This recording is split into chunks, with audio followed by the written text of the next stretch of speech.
फिलहाल आगे बढ़ेंगे जहां पर बीजेपी ऑफिस में भी मोदी नीतीश की तस्वीरें लगी हैं। दरअसल जेडीयू के बाद बीजेपी ऑफिस में भी मोदी नीतीश की तस्वीरें लगाई गई हैं। नीतीश मोदी की साझा तस्वीरें लगा करके एकजुटता का यह संदेश दिया जा रहा है। तस्वीरें विपक्ष के आरोपों का जवाब भी हैं। तो जेडीयू के बाद बीजेपी के ऑफिस में भी मोदी नीतीश की तस्वीरें लगी।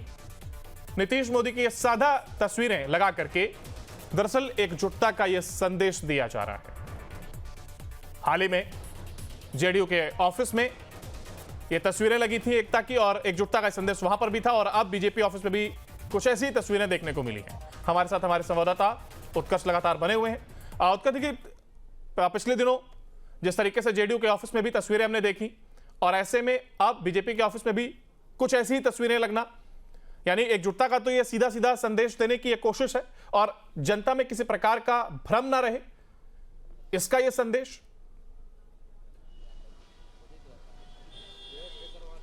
बिल्कुल अंकुर, देखिए बीजेपी के प्रदेश कार्यालय में अब नीतीश कुमार की तस्वीर लगाई गई है। इससे पहले जेडीयू के प्रदेश कार्यालय में नरेंद्र मोदी की तस्वीर लगाई गई थी। साफ एक संदेश देने की कोशिश है कि एनडीए एकजुट है। पूर्व मंत्री हमारे साथ हैं, उनसे बात करेंगे। सर, पहली बात है कि एक तरफ जेडीयू में मोदी जी की तस्वीर, अब बीजेपी कार्यालय में नीतीश कुमार की तस्वीर, क्या लगता है कि दोनों के मिलने से ही चुनाव इस बार? देखिए, ये हम तो 2005 से विधायक हैं, 5वीं बार का मैं विधायक हूँ, और ये शुरू से ही दमदार गठबंधन है, एनडीए गठबंधन, और शुरू से ही नीतीश कुमार जी और नरेंद्र मोदी जी की गठबंधन की सरकार बनी। पहले अटल बिहारी वाजपेयी जी के समय ये गठबंधन बना था, और 1996 में भाजपा का राष्ट्रीय अधिवेशन हुआ था बम्बई में। वहाँ माननीय नीतीश कुमार जी गए थे, और भाजपा के मंच पर उस समय गठबंधन 1996 में बना, और उस समय से लगातार ये गठबंधन चलता आ रहा है। बीच में थोड़ा भाजपा के तरफ से नहीं, माननीय नीतीश कुमार जी के तरफ से कुछ उल्टा सीधा हुआ, लेकिन अब नीतीश कुमार जी घूम घूम कर कह रहे हैं कि हमसे जो गलती हुई वह फिर न होगी।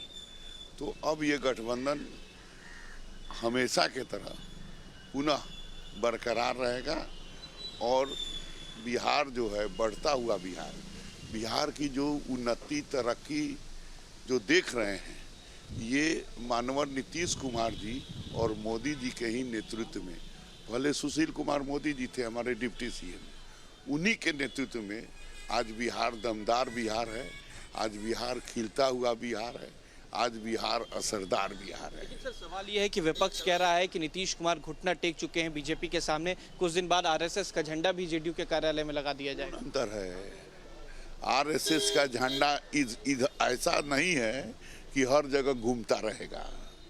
आरएसएस का झंडा लगाकर और प्रार्थना किया जाता है, नमस्ते सदा वत्सले मातृभूमि। ऐसा आरएसएस का झंडा नहीं है कि हर जगह टांग कर, और वह राष्ट्र का झंडा है। वह आरएसएस का झंडा छत्रपति शिवाजी का झंडा है। आरएसएस का जो भगवा ध्वज है, झंडा नहीं है, भगवा ध्वज है, वह भगवा ध्वज सांस्कृतिक राष्ट्र की पहचान है। चलिए, बहुत शुक्रिया। तो हमारे साथ पूर्व मंत्री थे और विधायक हैं बीजेपी के। देखिए, उसके बाद एक तस्वीर दिखाने की कोशिश करेंगे। देखिए, यही तस्वीर जो है वो बीजेपी के प्रदेश कार्यालय में लगाई गई है। एक तरफ नरेंद्र मोदी की तस्वीर है, दूसरी तरफ बिहार के मुख्यमंत्री नीतीश कुमार की तस्वीर। लिखा गया है, सोच दमदार, काम असरदार, फिर एक बार एनडीए सरकार। एनडीए की कहीं ना कहीं मजबूती के लिए इस तरीके के पोस्टर्स जो हैं वो लगाए गए हैं। पहले जेडीयू के प्रदेश कार्यालय में, और उसके बाद अब बीजेपी के प्रदेश कार्यालय में ये तमाम तस्वीरें लगाई गई। अंकुर। हाँ बिल्कुल, देखिए एक मैसेज जरूर देने की कोशिश है, और ऐसे में कितना कामयाबी इस मैसेज का के थ्रू मिलती है, ये देखने की बात होगी। बहुत शुक्रिया आपका हमारे साथ जुड़ने के लिए और इस तमाम जानकारी को साझा करने के लिए।